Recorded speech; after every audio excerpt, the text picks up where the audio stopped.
सभी स्टूडेंट को मेरी तरफ से प्यार भरा और दिल से नमस्कार। क्या अंतिम दिनों की तैयारी आप सभी कर रहे हो मन से?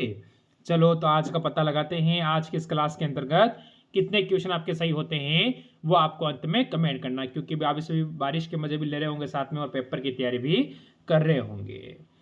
तो चलो आज की जो क्लास लेके आया हूँ मैं उसमें आपके बिहार पुलिस के टॉप क्वेश्चन लेके आया हूँ, यानी कि सिलेक्शन वाले क्वेश्चन मैं आपके सामने लेकर आ चुका हूँ।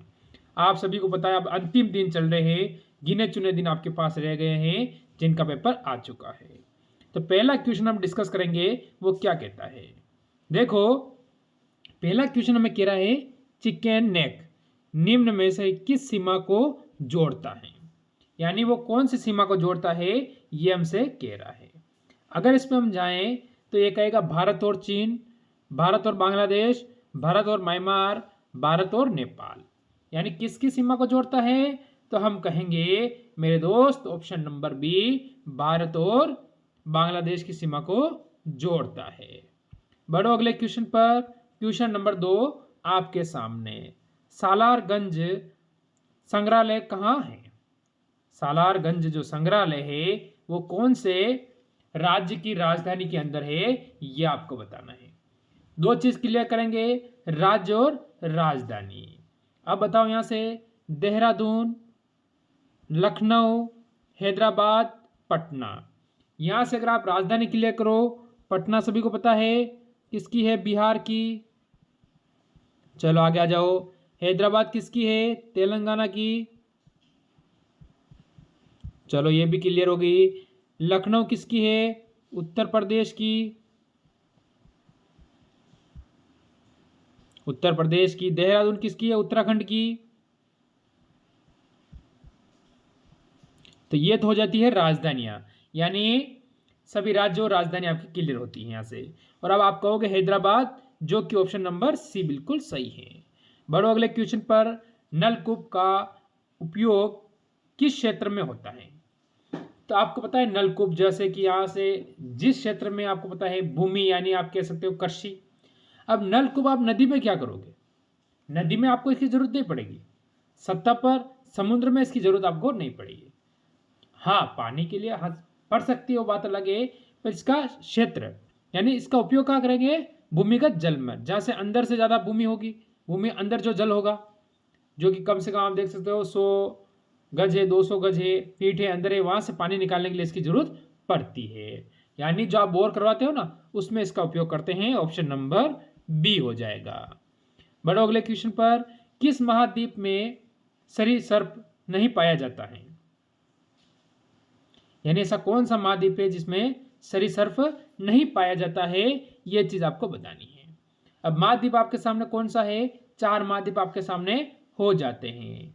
अगर हम देखें एशिया, अफ्रीका, यूरोप, अंटार्कटिका, ये आपको बताना है कि कौन से महाद्वीप के अंतर्गत ये चीज नहीं पाई जाती है, ये हमसे पूछ रहा है। तो हम जाएंगे ऑप्शन नंबर डी की ओर। जो डी पर जाएगा वो बिल्कुल सही है। बढ़ो अगले क्वेश्चन पर। लोकसभा अध्यक्ष अपना त्याग पत्र किसे देता है? यह ध्यान रखना है, लोकसभा का जो अध्यक्ष होता है वो अपना त्याग पत्र किसे देता है? आप सभी को पता है लोकसभा का अध्यक्ष वर्तमान कौन है? ओम बिरला।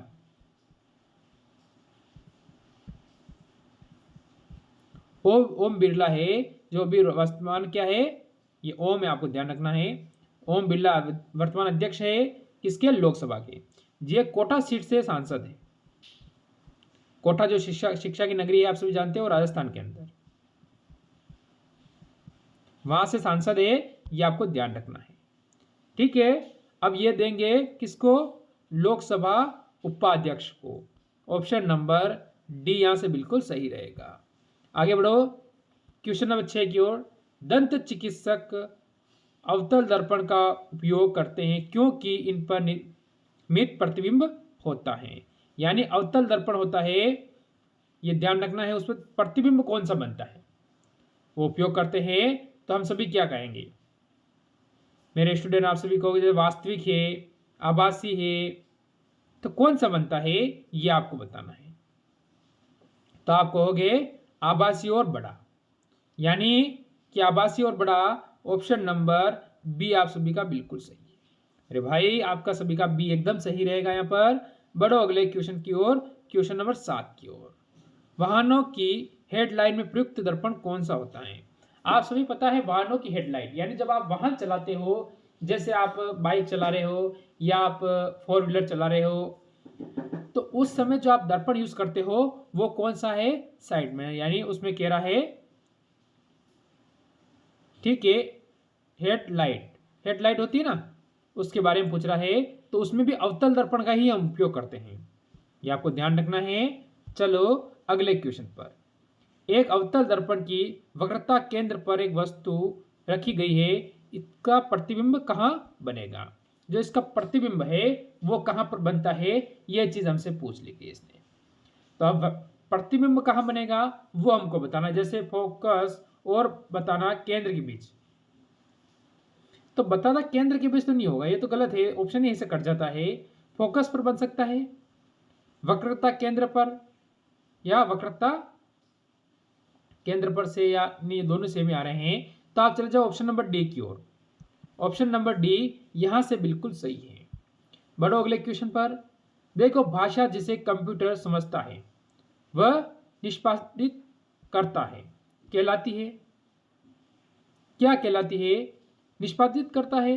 और वो कहलाती क्या है ये आपसे कह रहा है। हम क्या कहेंगे? अमेरिकन भाषा, मशीनी भाषा, तो दो ऑप्शन तो होगा नहीं। अब आपको दो में से बताना है। आप कहोगे मशीनी भाषा, हम उसे कह सकते हैं कि ऑप्शन नंबर बी हमारा बिल्कुल सही है। बढ़ो आगे क्वेश्चन पर। कंप्यूटर भाषा जिसे कहते हैं जावा की आविष्कार कौन है? कंप्यूटर की जो भाषा है जिसे हम कहते हैं जावा, उसका आविष्कारक कौन है? तो यहां से क्या कहेंगे हम? तो यहां से हम कह सकते हैं, देखो, IBM या Microsoft, Sun micro system, Infosystem. आखिरकार हमारा उत्तर क्या होगा? जावा के बारे में इसने हमसे पूछा है, तो हम सभी अपना उत्तर देंगे सन माइक्रो सिस्टम, यानी जो होता है ऑप्शन नंबर सी, वो बिल्कुल सही है। बढ़ो अगले क्वेश्चन पर, क्वेश्चन नंबर 12 की ओर। डाटा के प्रेषण की गति को मापने के लिए सामान्यतः प्रयुक्त एकल है। एकक क्या है वो चीज हमें बतानी है। तो हम क्या बता दें कि हमारा उत्तर यहां से बिल्कुल सही हो जाए? बताओ आप सभी। मेगाहर्ट्ज हो नहीं सकता। हाँ, इसमें एक चीज हो सकता है, बीट प्रति सेकंड। क्या चीज हो सकती है? आप कहोगे बीट प्रति सेकंड, यानी जो बच्चा ऑप्शन नंबर सी उत्तर देता है वो बिल्कुल सही है, जो बच्चा ऑप्शन नंबर सी उत्तर देता है। बढ़ो अगले क्वेश्चन पर। उत्तरी अमेरिका की शीतोष्ण घास स्थल इस नाम से जानी जाती है। जो शीतोष्ण क्या है? घास स्थल, यानी जो घास के मैदान है वो किस नाम से जाने जाते हैं? उत्तरी अमेरिका के। अब आप क्या कहोगे? जैसे कि पंपा से, डाउन से, स्टेपी है, पेरी है, आखिर किस नाम से जाने जाते हैं ये आपको बताना है मेरे दोस्त। जिस बच्चे का उत्तर यहां से आ रहा है पेरी, यानी जो बच्चा ऑप्शन नंबर डी उत्तर दे रहा है वो बिल्कुल यहां से क्या रहेगा? सही और सटीक उत्तर अपना हो जाएगा। बढ़ो अगले क्वेश्चन पर। देखो, सवाना घास भूमियां पाई जाती हैं। अब ये सवाना जो घास भूमियां हैं वो कौन से क्षेत्र के अंतर्गत पाई जाती है ये हमें बताना है। क्षेत्र का मतलब हो गया एरिया, आखिरकार कौन से एरिया में पाई जाती है? अब यहां से हम क्या कहेंगे? मध्य एशिया में, उत्तरी अमेरिका में, उत्तरी मध्य अफ्रीका में, ऑस्ट्रेलिया में। यानी आपको बताना है ये कहां पर पाई जाती है मेरे दोस्त, कि हमारा उत्तर एकदम सही हो जाए। तो हम क्या कह दें? अगर हम सभी कह दें मेरे दोस्त कि उत्तरी मध्य अफ्रीका में, तो क्या सही रहेगा? क्या सही रहेगा कि नहीं रहेगा ये बताओ आप कहोगे बिल्कुल रहेगा सर, उत्तरी मध्य अफ्रीका, ऑप्शन नंबर सी यहां से बिल्कुल एकदम सही रहेगा। बढ़ो एक और क्वेश्चन की ओर। इसका उत्तर देंगे सभी दोस्त। किस क्षेत्र के चारागाह को वेल्ड कहा जाता है? ऐसा कौन सा क्षेत्र है उसके चारागाह होता है उसे वेल्ड कहा जाता है? बताओ किसको कहा जाता है? ये पूछ रहा है, वेल्ड कहा जाता है। अब ऑप्शन हमारे सामने आ जाता है आयरलैंड, अगला है कनाडा, ब्राजील, दक्षिण अफ्रीका, तो हमसे कहा है चारागाह को वेल्ड, वेल्ड कहा जाता है मेरे दोस्त। तो हम सभी कहेंगे कि बिल्कुल कहा जाता है ऑप्शन नंबर कौन सा, दक्षिण अफ्रीका। यानी कि जो बच्चा डी देगा वो बिल्कुल सही रहेगा। बढ़ो अगले क्वेश्चन पर। कनाडा के मध्य अक्षांशीय घास के मैदान कहलाते हैं। कनाडा के मध्य अक्षांशीय जो क्या है घास के मैदान है वो कहलाते हैं। अक्षांशीय घास के मैदान क्या कहलाते हैं वो चीज हमें बतानी है। जैसे पहेरी है, पंपास है, स्टेपी है, डाउन्स है। तो हम सभी क्या कह दें कि हमारा जो उत्तर है वो एकदम सही हो जाए।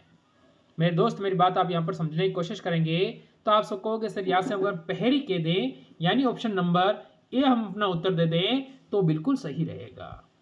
बढ़ो अगले क्वेश्चन पर। हमारे शरीर में आनुवांशिकता की इकाई को क्या कहते हैं। हमारे शरीर के अंदर एक चीज है आनुवांशिकता की इकाई, उसे हम क्या कहते हैं, क्या कहेंगे। गुणसूत्र है, डीएनए है, जीन है, केंद्रक है। तो हम सभी क्या कहें कि हमारा उत्तर बिल्कुल सही हो जाए। मेरे दोस्त मेरी बात आप यहां से समझने की कोशिश करेंगे। आप कहोगे जीन, यानी जो बच्चा यहां से उत्तर दे सकता है ऑप्शन नंबर सी वो बिल्कुल सही और सटीक उत्तर यहां से दे देगा। बढ़े अगले क्वेश्चन, क्वेश्चन नंबर 18। जीवों में आनुवांशिक लक्षण संतान में ले जाते हैं। यानी जो लक्षण आपके अंदर होते हैं वो आपके संतान यानी जीवों की बात चल रही है तो उनके संतान में ले जाते हैं। अब हम यहां से क्या कहें कि हमारा उत्तर सही हो जाए। तो यहां से क्रोमोसोम द्वारा, ठीक है, क्रोमोसोम द्वारा। तो यहां से जो उत्तर बनता है वो ऑप्शन नंबर बी। जो बच्चा ऑप्शन नंबर बी यहां से देता है वो बिल्कुल सही हो जाता है। आगे बढ़ो अगले क्वेश्चन पर। निम्नलिखित में से कौन सी सूक्ष्म जीवीय जैव उर्वरकता के रूप में प्रयोग होते हैं। अब हम यहां से कहा क्या कहें कि हमारा उत्तर बिल्कुल सही हो जाए। तो यहां से हम कह सकते हैं साइबोबैक्टीरिया। मेरी बात आप समझेंगे, हम क्या कह सकते हैं, साइबोबैक्टीरिया हम यहां से उसे कह सकते हैं। इसका मतलब क्या हो गया कि ऑप्शन नंबर ए, इसका मतलब क्या हुआ कि ऑप्शन नंबर जो बच्चा ए उत्तर देगा वो बिल्कुल सही रहेगा। इसमें कोई बात यहां पर होती ही नहीं है। आगे बढ़ो अगले क्वेश्चन पर। Question number 20। 24D क्या है। इसने कहा है 24D है वो क्या चीज है।